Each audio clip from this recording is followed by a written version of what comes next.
بسم اللہ الرحمن الرحیم۔ السلام علیکم۔ حضرت موسیٰ علیہ السلام اور ایذائے بنی اسرائیل۔ گزشتہ واقعات سے یہ بات واضح ہو چکی ہے کہ بنی اسرائیل نے حضرت موسیٰ علیہ السلام کو قول اور عمل دونوں طریقوں سے سخت اذیتیں پہنچائیں، حتیٰ کہ بہتان ترازی اور تہمت تراشی سے بھی باز نہیں رہے۔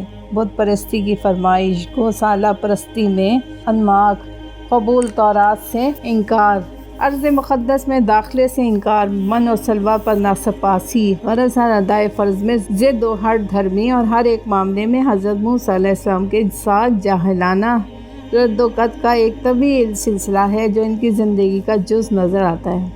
اور حضرت موسیٰ علیہ السلام ضبط و صبر کے ساتھ ایک اولوالعزم رسول کی طرح ان کو برداشت کرتے اور رشد و ہدایت کے پیغام میں مگن نظر آتے ہیں۔ حضرت علی رضی اللہ تعالیٰ عنہ فرماتے ہیں کہ حضرت موسیٰ علیہ السلام اور حضرت ہارون علیہ السلام پہاڑ ہور پر گئے، مگر حضرت ہارون علیہ السلام کا وہیں انتقال ہو گیا اور حضرت موسیٰ علیہ السلام تنہا واپس ہوئے۔ بنی اسرائیل نے یہ دیکھا تو حضرت موسیٰ علیہ السلام پر تہمت لگا دی کہ اس نے حضرت ہارون علیہ السلام کو قتل کر دیا۔ حضرت موسیٰ علیہ السلام کو اس تہمت سے بہت دکھ پہنچا۔ تب اللہ تعالیٰ نے فرشتوں کو حکم دیا کہ حضرت ہارون علیہ السلام کی لاش کو بنی اسرائیل کے سامنے پیش کریں۔ فرشتوں نے فضا میں حضرت ہارون علیہ السلام کی لاش بنی اسرائیل کے مجمع میں پیش کی، اور انہوں نے یہ دیکھ کر اطمینان حاصل کیا کہ بآخر ہارون علیہ السلام پر قتل کا کوئی نشان نہیں ہے۔ حضرت موسیٰ علیہ السلام اور حضرت خضر علیہ السلام۔ حضرت موسیٰ علیہ السلام کے واقعات زندگی میں ایک اہم واقعہ اس ملاقات کا ہے جو ان کے اور ایک صاحب باطن کے درمیان ہوئی، اور حضرت موسیٰ علیہ السلام نے ان سے عالم تکونیات کے بعض رموز و اسرار معلوم کیے۔ اللہ کے رسول حضرت محمد صلی اللہ علیہ وآلہ وسلم کے صحابی حضرت ابی بن کعب رضی اللہ تعالیٰ عنہ نے حدیث بیان کی ہے کہ انہوں نے رسول اکرم صلی اللہ علیہ وآلہ وسلم سے سنا ہے۔ ارشاد فرماتے تھے کہ ایک روز حضرت موسیٰ علیہ السلام بنی اسرائیل کو خطاب فرما رہے تھے کہ کسی شخص نے دریافت کیا، اس زمانے میں سب سے بڑا عالم کون ہے؟ حضرت موسیٰ علیہ السلام نے فرمایا، مجھے اللہ نے سب سے زیادہ علم عطا فرمایا ہے۔ اللہ تعالیٰ کی ان کی یہ بات پسند نہ آئی اور ان پر عتاب ہوا کہ تمہارا منصب تو یہ تھا کہ اس کو علم الہی کے سپرد کرتے اور کہتے واللہ عالم، اور پھر وہی نازل فرمائی کہ جہاں دو سمندر ملتے ہیں مجمع البحرین، وہاں ہمارا ایک بندہ ہے جو بعض امور میں تجھ سے بھی زیادہ عالم و دانا ہے۔ حضرت موسیٰ علیہ السلام نے عرض کیا، پروردگار، تیرے بندے تک رسائی کا کیا طریقہ ہے؟ اللہ تعالیٰ نے فرمایا کہ مچھلی کو اپنے توشہ دان میں رکھ لو، جس مقام پر وہ مچھلی گم ہو جائے اسی جگہ وہ شخص ملے گا۔ حضرت موسیٰ علیہ السلام نے مچھلی کو توشہ دان میں رکھا اور اپنے خلیفہ حضرت یوشع علیہ السلام بن نون کو ساتھ لے کر مرد صالح کی تلاش میں روانہ ہو گئے۔ جب چلتے چلتے ایک مقام پر پہنچے تو دونوں ایک پتھر پر سر رکھ کر سو گئے۔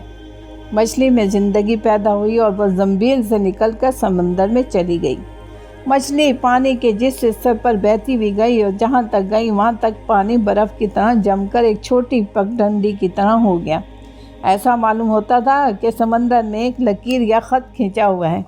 یہ واقعہ یوشع علیہ السلام نے دیکھ لیا تھا کیونکہ وہ حضرت موسیٰ علیہ السلام سے پہلے بیدار ہو گئے تھے، مگر جب حضرت موسیٰ علیہ السلام بیدار ہوئے تو ان سے ذکر کرنا بھول گئے۔ پھر دونوں نے اپنا سفر شروع کر دیا اور اس دن اور رات میں آگے ہی بڑھتے گئے۔ جب دوسرا دن ہوا تو حضرت موسیٰ علیہ السلام نے فرمایا کہ اب تھکان زیادہ محسوس ہونے لگی، وہ مچھلی لاؤ تاکہ بھوک رفع کریں۔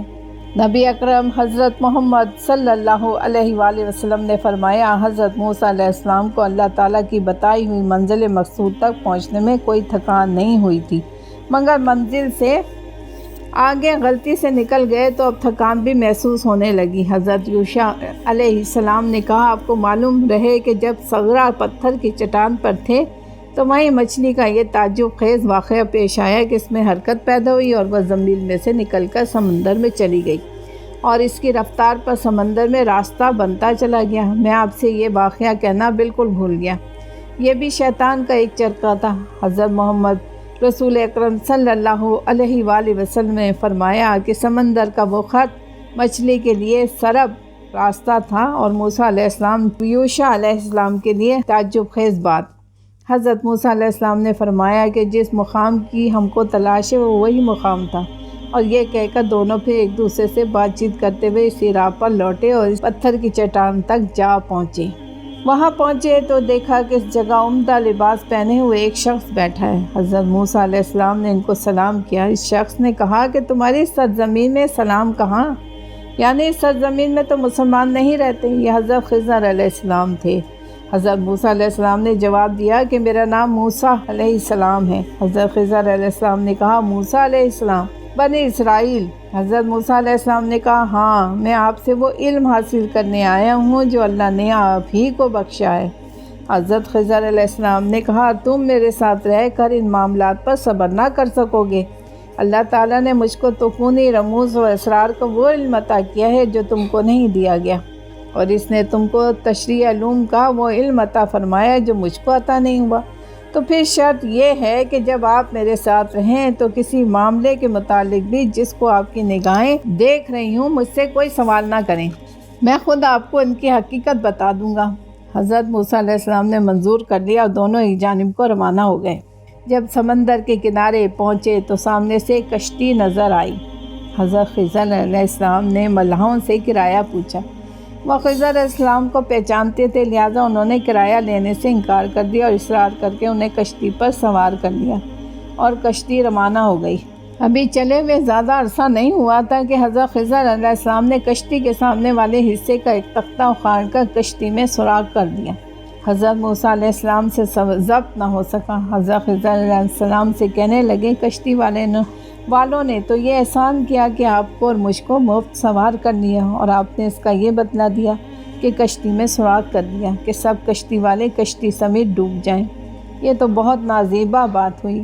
حضرت خضر علیہ السلام نے کہا میں نے تو پہلے ہی کہا تھا کہ آپ میری باتوں پر صبر نہ کر سکیں گے، آخر وہی ہوا۔ حضرت موسیٰ علیہ السلام نے فرمایا کہ مجھے وہ بات بالکل فراموش ہو گئی، اس لیے آپ بھول چوک پر مواخذہ نہ کریں اور میرے معاملے میں سدگیری سے کام نہ لیں۔